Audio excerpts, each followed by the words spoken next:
And welcome back to Trip to the Mound. We are the iBaseballChannel podcast, Roy Giovanoni and Mike Lacoste. So, Mike, our next segment, we're talking about one of the more interesting stories that we've heard in a while. Again, the notion of performance-enhancing drugs has seemed to go away quite a bit. You see the suspensions happening a little bit less. You know, the big congressional to-do and all this stuff has really fallen to the wayside. But now there's a new thing that's coming about, and I think one of the reasons that it made big headlines is that it was involved with one of MLB's bigger sluggers right now, and that's the Baltimore Orioles' Chris Davis, recently suspended for 25 games, so it's going to be the remaining 8 games of the regular season, first 7 of the playoffs, and it was for the use of what's called Adderall.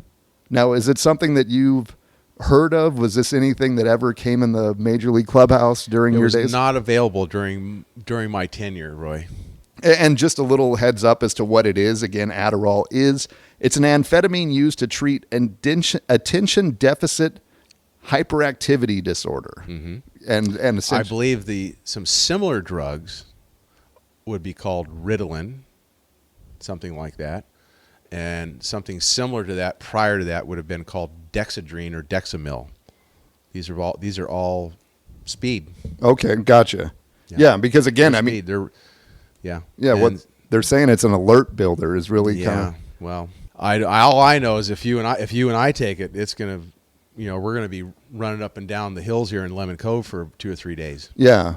So what the effects is a reverse effect on the guy that feels like he's wound a little bit too tight and can't focus or whatever, whatever's going on, and it's just another one of these.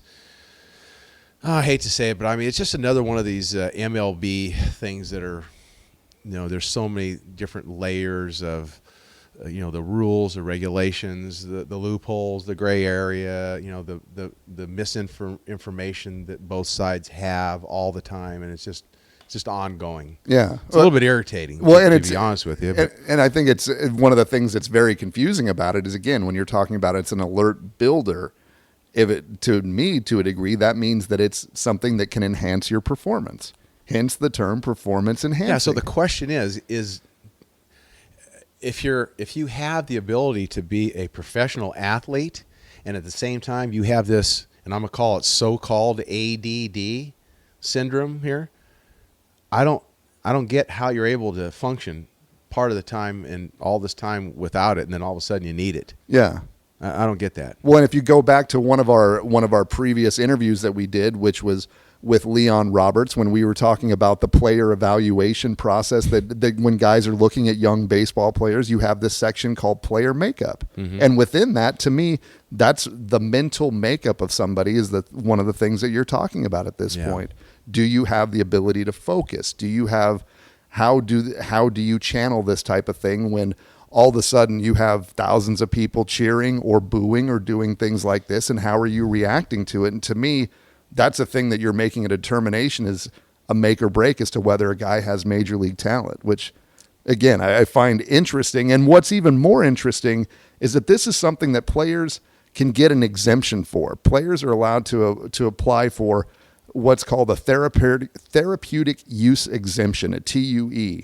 And so what they have to do, and recently, Dodgers pitcher J.P. Howell, he was one of the guys that explained what a therapeutic use exemption actually is. I know J.P. very well. Yeah, and it wasn't for the same thing, but what he talked about is that when you get this TUE, you are basically, at this point, you have to use a certain percentage of whatever it is that you're taking. If you say that you're using Adderall, for instance, that you cannot say, okay, I'm going to not take it today, but tomorrow I'm going to double my dosage just because I feel like it. When they find inconsistencies like this is what they determine for the test to be. It's a prescribed medication. Yeah, so they want to make sure that you're using it the way that it's supposed to be. Now, in the case of Chris Davis, what's kind of disturbing about this is that when you get a 25-game suspension, this means that you've already failed one test during the year, because the first failing of the test means that you get a warning from MLB as well as increased tests over the course of the season. Right. So again, for him to get caught a second time,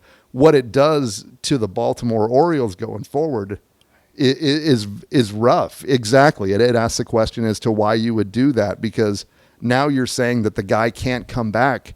The earliest he can be back is Game 4 of the American League Championship Series. if they make it that far. And if they make it that far, what if they're already in a hole leading up to Game 4? Struggling that much to get pressured to kind of turn a blind eye at what's going to happen, what's going to be inevitable. I mean, if they're testing you, they're going to catch you. Yeah, and he was a guy that admittedly he had a TUE prior to this. Yeah, and so applied to it this year and was denied it, and we're really not sure. Again, there was never explanation as to why. Probably because they found some inconsistent levels of that when he's being tested, and maybe got warned. Said, hey, it's 5 milligrams every 24 hours. And it's going to show a certain level, and you're 3 times the level, so you're going to have to watch out. Yeah, and it's interesting because, again, when you look inside the numbers, I believe last season they said nearly 10% of the players within Major League Baseball applied to use it. So, again, as a number-wise, that's like 119 players that were given a TUE to be able to use this during it, which, again, is allowing these guys to use something that obviously is giving them some type of an advantage, even if it's just to the person themselves. You can't. Yeah, I don't think they should be allowed to use that stuff. Yeah, you should. I mean, it would be like saying that you're testing a certain group of players that are applying for. I want to get strength pills. I want to be a little bit stronger, and so they can't. They want to be more relaxed so that they can focus better, and they're taking something to achieve that, which is all part of the, kind of the separation at the big league level. Guys are able to concentrate better than others and focus better than others and do certain things psychologically and mentally better than other guys. That's the whole point that's why they call it the big leagues. Exactly. That's why they're the best players out there. And so you're going to have these guys that you see. What's going to happen the next time somebody gets the heebie-jeebies and can't throw the ball from second base to first base? The Steve Sachs syndrome, or the Chuck Knobloch, or the Mackie Sasser thing. What's going to happen? Is they're going to allow them to take a drug so that they can figure out how to throw the ball? It's too bad, man. Yeah. And I think too bad. And I think one of the scariest things underneath all of it is that when you're talking about an amphetamine, you're talking about something that not only raises blood pressure and heart rate, but they said that they've talked to substance abuse experts and say one of the biggest dangers is that it could obviously cause a heart attack and a stroke in an individual, something that hasn't happened yet to this point because they're obviously trying to monitor the amount that a person takes. But again, if the minute that something goes sour with this will be something that'll obviously blown up to a much bigger level. But to the Baltimore Orioles and their fans, again, this is something that's a biggie because one of their biggest run producers is now taken out of the lineup down the home stretch. That's right, man. That dude, Gaylord Perry, he's putting that stuff on that baseball, man. He's in my head, man. I need a prescription to battle that, man. He's in my head. You're letting that boy cheat. He's throwing that. Look at that baseball. He's in my head. Are you kidding me? Yeah. Yeah. Right? Same thing, right? Exactly. Yeah. Butch Weiniger had a case where he actually accused George Steinbrenner of like harassing him and getting in his head and like browbeating him down and psychologically beat him down. He got some collusion money because of that. He was the only one that got the mental breakdown thing on that, and it's like, well, he didn't go get he didn't ask for a prescription to he could have put that in his contract and said, hey, I needed some pills, man. George is all over me, man. I can't hardly handle this day to day. I need some medication. Well, too bad. We're going to get another catcher. Yeah. I mean, really. I mean, it's ridiculous. Yeah. And again, like I said, it speaks volumes about where these things are going, and and like you said, it speaks volumes about, because most of what we talk about on here, it's probably roughly 50% about the ways that players play is a mental thing. We talk about guys where their mechanics may be a little out of sync or stuff like that, but then we also talk about guys where they're losing a certain mental edge, where that's their inability to perform like this. Guys like Yasiel Puig is obviously visibly going through a little bit of a slump right now. No, but he's caught back on. See, he's already come out of it and had a great series against the Giants and played well. Yeah, but he was down before that. Exactly, and it's one of these things where a player is stuck in a mental moment where the things aren't quite right. It's because it's always going to be part of the game, Roy. It's why you can't keep having these kinds of fixes to it.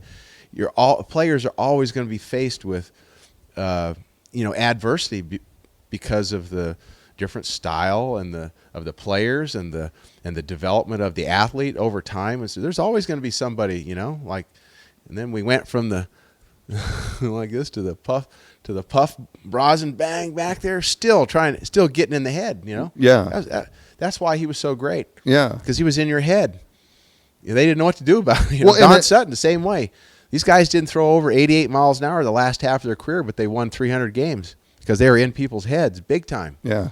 And which is the job of you guys on the mound, as well as I'm sure the guys at the plate staring back at you. Well, you better have some kind of mental edge at some point in time, or you're going to be a lot less than 500. Yes. It's tough enough to be 500, as I will attest to that. But yeah, look at the top guys in the game, man. They have their success, but then sooner or later, just a little thing down. Like Verlander's having a tough time having success right now. Gio Gonzalez having a tough time having success right now. Jared Weaver is one of these guys that had to bring it back. He went through it. He had a period of domination, and then he had a period where it stepped back, and now come full circle. He's in a period where he's thriving again. Tim Lincecum did the same thing. He made a slight little comeback, but then back on the slip again. Things happen. It's tough to maintain a lengthy, successful starting pitcher, major league starting pitcher career. I'm just going to tell you right now, it's to actually get the win has got to be the toughest thing. To actually get that win, there's too many things going against the pitchers that allow you to get the loss. A lot of things, well, in the case of guys like Chris Davis, they say that the thing is that this is able to help them sustain that mental edge over a 162 game season, over the rigors of playing almost every day and stuff too like bad. I'm not buying that. Yeah. Because then just give it to everybody then, because what's the guy that doesn't need it, what's the deal here? Yeah. I'm not buying that about allowing the ADD so-called. See, I don't buy the ADD thing either. I'm totally against the diagnosis and the treatment of it, which maybe we have another podcast on it, because this is very serious stuff here, because it trickles down all the way into the youth.